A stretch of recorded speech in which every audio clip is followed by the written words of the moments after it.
Une gousse d'ail, un pieu ou un rayon de soleil sont les moyens les plus communs de lutter contre les vampires. Communs, mais pas toujours simples. Il en existe un qui ne demande aucun effort, rester chez soi. Si l'on en croit les savoirs immémoriaux et l'enseignement dispensé dans les 7 saisons de Buffy, il suffirait de ne pas inviter ces créatures de la nuit à entrer chez nous. Il est en effet impossible pour un vampire de pénétrer chez les gens qui ne les invitent pas chez eux. Quand Céline a entendu frapper à sa porte, elle a ouvert, sans réaliser qui s'introduisait chez elle. Vous écoutez Transfert épisode 152, une histoire courte racontée au micro de Nina Pareja, produite et réalisée par Slate.fr.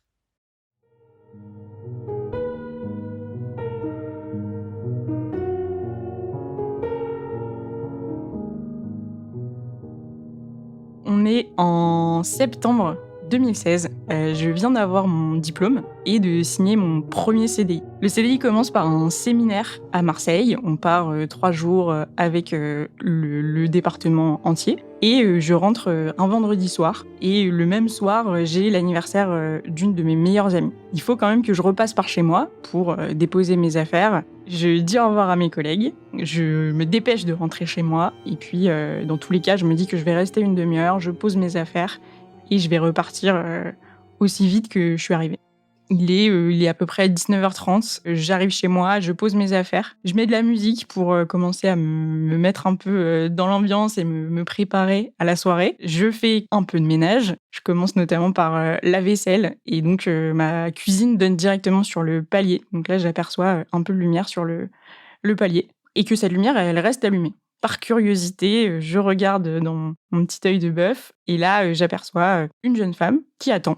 Je me dis à ce moment-là, assez instinctivement, qu'elle doit attendre mon voisin. Donc je me remets tout simplement à faire ma vaisselle et à courir un peu partout chez moi avec toujours cette musique assez forte. Et là, quelques minutes après, on frappe à ma porte.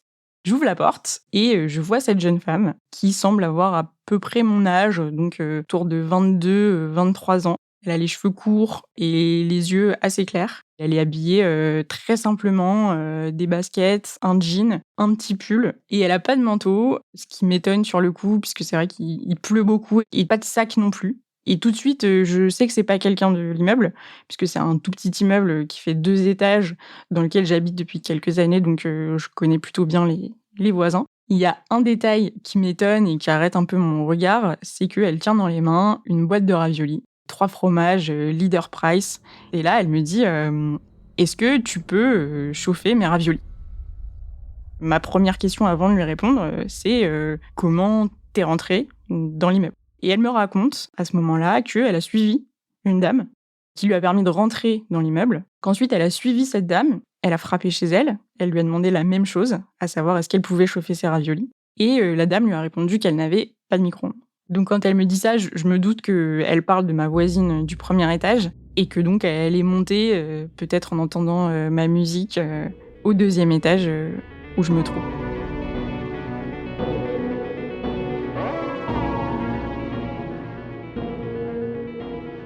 Je me sens un petit peu coincée parce que moi, mon appartement est vraiment tout petit et quand on ouvre la porte, on voit directement la petite kitchenette avec notamment le micro-ondes. Donc l'argument de « je n'ai pas de micro-ondes » n'est clairement pas possible ici.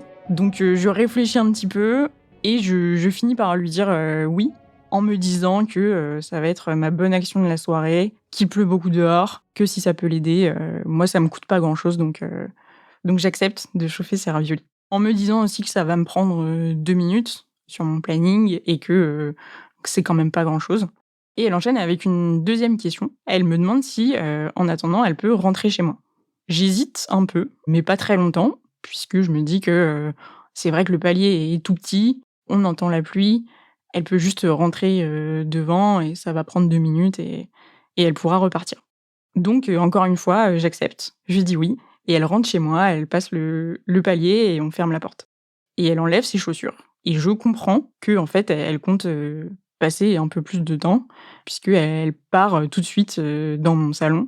J'ai une armoire avec plein de photos, voilà, d'étudiantes, avec avec des amis, etc. Elle passe beaucoup de temps à les regarder. Je vois qu'elle regarde un petit peu partout. Et elle revient vers moi dans la cuisine et elle met sa boîte de raviolis directement dans le micro-ondes.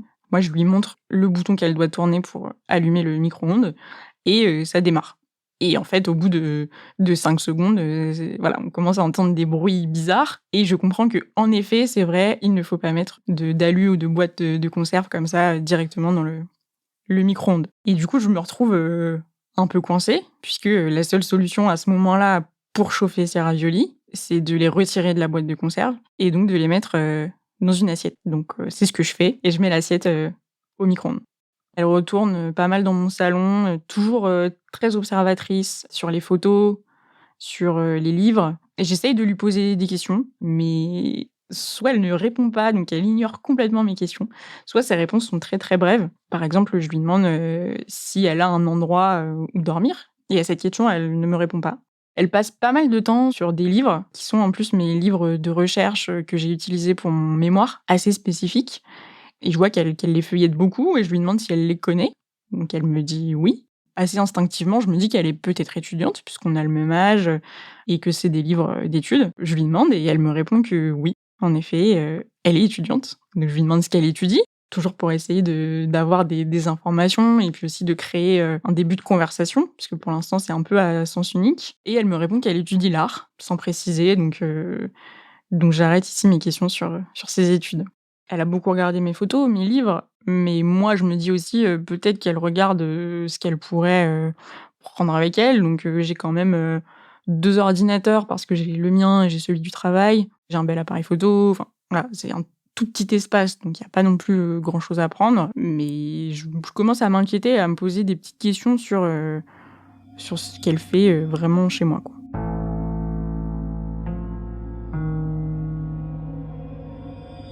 Les raviolis, sont pas très longs à chauffer, donc au bout de 2 minutes, le micro-ondes, sonne.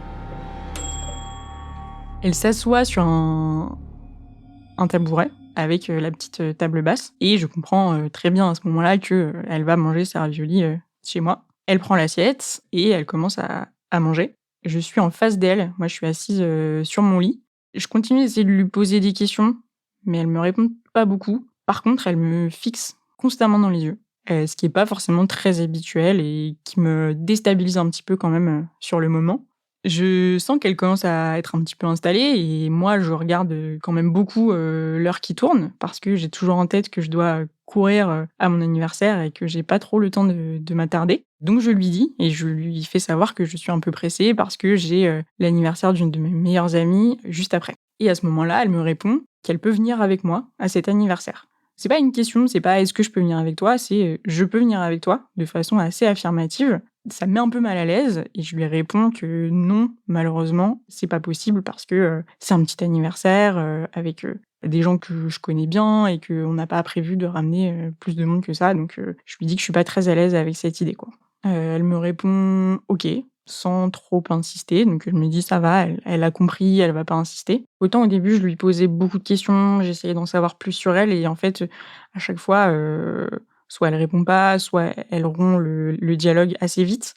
Je suis de moins en moins à l'aise, je suis sur mon ordinateur, il y a toujours la musique à ce moment-là et je montre que je suis un petit peu occupée, en tout cas que je fais des choses. Aussi pour lui signifier que, malheureusement je vais pas pouvoir passer la soirée avec elle et que, voilà, il faut qu'elle s'en aille, assez rapidement.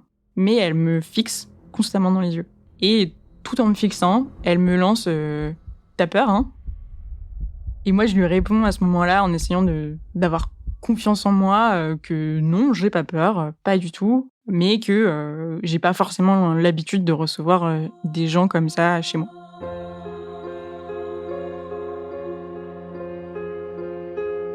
En vrai, elle commence à m'inquiéter un peu, c'est-à-dire que l'image que j'avais au début, d'une jeune fille, qui veut juste, manger, un petit peu, chaud parce qu'elle a pas de toit, mais une jeune fille en soi assez, gentille, est en train de changer aussi dans ma tête et je me dis: «Ah ouais mince en fait, peut-être qu'elle me veut pas que du bien» et je commence à me dire qu'en effet, sa boîte de raviolis était peut-être, qu'un prétexte pour, rentrer chez moi à ce moment-là. Donc je lui réponds: «Non, j'ai pas peur», mais dans le fond, je commence à être inquiète. Et ce qui me frappe aussi, c'est qu'elle mange très, très lentement, vraiment très lentement. Elle mange un ravioli, ensuite, il se passe, plusieurs secondes avant qu'elle en prenne un deuxième. En tout cas, je sens à ce moment-là qu'elle a tout son temps et qu'elle est pas pressée. Et moi, je continue de lui signifier que, au contraire, moi, je suis un peu pressée. Et donc, je lui redis que j'ai ma soirée qui arrive. Et elle me dit à ce moment-là, mais toi, vas-y à ta soirée. Sous-entendu que elle peut rester là en m'attendant pendant que moi, je vais à ma soirée comme prévu. Là, je me mets un peu sur la défensive et comme la première fois, je lui dis non, c'est pas possible, elle peut pas rester seule chez moi. Je lui dis que je vais devoir lui demander de partir assez rapidement. Et je commence à insister, c'est-à-dire qu'autant au début, je lui signifiais que je devais partir, mais sans la presser. Là, je la presse un peu plus et je lui fais comprendre que faut qu'elle s'en aille. Même si elle a pas terminé ses raviolis, mais c'est vrai qu'elle ne les mange pas, donc je me dis qu'elle a terminé. Elle me dit non, non, je vais faire la vaisselle. Comme toute hôte qui se respecte, je lui dis non, ne t'inquiète pas, je vais le faire. Mais elle insiste encore plus que moi pour la faire, donc j'accepte qu'elle fasse la vaisselle. Elle va mettre à la poubelle les 3/4 de ses raviolis qu'elle n'avait pas mangés et elle fait la vaisselle de manière très, très lente, que je sens volontaire, que je sens qu'elle fait exprès d'aller lentement, que ça lui plaît de jouer un peu avec mes nerfs et volontairement, elle tourne l'éponge très, très lentement pour gagner un maximum de temps possible. J'ai peur à ce moment-là. Elle m'a quand même bien déstabilisée et ma cuisine étant tellement petite, j'ai les couverts qui sont juste à côté du lavabo et je commence à m'imaginer qu'elle va peut-être pouvoir prendre un couteau et m'agresser avec le couteau. Je lui re-signifie qu'elle doit sortir et elle me demande une dernière fois si elle peut rester parce qu'il pleut dehors et qu'elle ne veut pas aller dehors. Donc pour la 15e fois de la soirée, je lui réponds que c'est pas possible et que vraiment, elle doit partir. Et cette fois, je lui réponds de façon un peu ferme. Je m'énerve pas, je reste toujours assez calme. Et donc là, elle devient vraiment très bizarre. Elle commence à prendre un peu sa tête dans les mains, à sortir plein de phrases un peu insensées. Où j'ai du mal à la suivre. Elle me parle de son enfance. Ensuite, elle me dit qu'elle aurait pas dû venir, elle aurait pas dû frapper chez moi. Et enfin, elle me sort cette phrase de façon assez violente où elle me dit de toute façon, je suis la seule à te connaître. Je suis la seule à te voir sous ton vrai jour. Donc vraiment sous-entendu, tout le monde pense que t'es très sympa, tes amis, etc. Mais moi, je vois vraiment qui tu es et je vois que dans le fond, t'es quelqu'un de méchant. Ça m'étonne et en même temps, surtout, ça me fait peur. Parce que là, je comprends qu'elle est dans une phase de folie où elle peut partir absolument dans tous les sens et où en fait, je maîtrise absolument plus rien. Elle passe tellement d'une chose à l'autre, d'un caractère calme à des phrases plus énervées, que je ne sais absolument pas comment elle va réagir ou ce qu'elle va dire dans la seconde qui va suivre. Je reste calme et surtout, je la pousse gentiment vers la porte de la sortie. Je ferme la porte, je ferme les 2 verrous et je souffle un bon coup parce que j'ai vraiment eu très peur.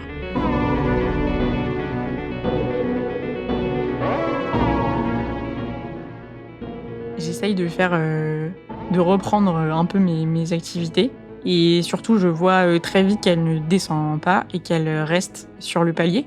Donc la lumière est allumée et je la vois toujours très bien. Et surtout, elle commence à donner des petits coups avec ses doigts sur la porte. Elle est pas du tout en train de frapper comme on frappe à une porte. C'est vraiment des petits coups avec le bout de ses doigts pour me signifier qu'elle est là, en fait. Qu'elle est là, qu'elle est derrière la porte. Elle ne parle pas. Et c'est assez glaçant. Et ma première réaction, c'est de monter un peu le son de ma musique qui était restée en trame de fond. Je la mets plus fort et j'ouvre le robinet de la cuisine comme si j'allais faire la vaisselle. Alors que je la fais pas, mais pour montrer que j'ai repris ma soirée et que elle pourra faire un peu ce qu'elle veut, ça ne m'atteint pas. Mais en réalité, je suis assise sur mon lit et j'attends que ça passe et je me dis qu'elle va finir par partir. Je vois que j'ai reçu quelques messages de l'ami chez qui je dois me rendre, me demandant où j'en suis et je lui dis qu'il vient de m'arriver un truc très bizarre et que j'ai peur de sortir de chez moi. Elle me dit: «On peut s'appeler?» et je réponds non parce que je sais que la personne est juste derrière le palier et j'ai pas envie qu'elle m'entende et donc elle me dit: «Bah, appelle la police». Au début, je dis non parce que je dis: «Mais c'est bon, elle est sortie, elle est plus chez moi, tout va bien» et elle insiste vraiment. Elle me dit: «Soit si tu ne le fais pas, moi je le fais et je les appelle» et j'appelle la police en parlant pas très fort parce que j'ai vraiment pas envie qu'elle m'entende et je leur raconte très brièvement, mais que cette personne est rentrée chez moi. Ils me demandent si elle l'est encore et donc je leur réponds non, hein, que j'ai réussi à la faire sortir et ils me disent que dans ce cas-là, ils vont pas se déplacer, mais par contre, que je peux les rappeler si elle revient ou si elle refrappe beaucoup chez moi en voulant rentrer. Et au bout d'un moment, je retourne dans ma cuisine et je vois que cette fois la lumière du palier est éteinte. Mais je ne l'ai pas entendue descendre. J'ai pas entendu de bruit d'escalier, donc je sais pas en fait si elle est encore derrière la porte ou pas. Et honnêtement, je me sens pas du tout de sortir. Évidemment, je suis pas du tout prête puisque j'ai perdu un petit peu de temps, mais surtout j'ai très peur d'ouvrir cette porte. Donc à regret, je décide de ne pas aller à ma soirée. Je reste un long moment, sur mon lit. J'arrive à m'endormir, pas très tôt, mais j'arrive à m'endormir. En me réveillant, je pense à cette porte que je dois ouvrir, en fait, parce que je vais clairement pas passer la journée, enfermée chez moi. Donc aux alentours de 14h, j'ouvre la porte, très doucement quand même, en faisant bien attention et le palier est vide, elle est pas là, il y a rien du tout, donc je descends et je sors de chez moi. Les jours suivants, je regarde pas mal autour de moi, je me dis qu'elle est peut-être toujours dans le coin. Je la revois pas. Par contre, je vais très souvent au Franprix qui est juste en bas de chez moi et je vois cette boîte de raviolis, dans le rayon, mais comme je l'ai jamais vue pour le coup et c'est exactement la même. C'est vraiment celle qu'elle m'a apportée, donc cette fameuse boîte. Finalement, je sais rien d'elle. Je sais pas comment elle s'appelait. Je sais pas si elle était SDF ou pas, finalement. Je sais pas ce qu'elle faisait dans la vie, et je sais pas vraiment pourquoi, elle a voulu rentrer chez moi, ce soir-là, parce que clairement, elle a pas mangé beaucoup de raviolis, donc souvent je me pose cette question de savoir mais qui elle était, en fait? Donc j'ai déménagé quelques mois après cette histoire, dans un appartement un peu plus grand et dans cet appartement, il y a pas d'œil de bœuf sur la porte. Donc maintenant quand on frappe chez moi, je peux pas regarder, sur le palier, ce qui toujours me frustre un peu. Donc je suis obligée d'ouvrir et j'ouvre, très doucement et je fais bien attention. Si un jour quelqu'un me met une boîte de raviolis sur une table ou arrive chez moi avec une boîte de raviolis, je suis pas sûre que ça me fasse beaucoup rire.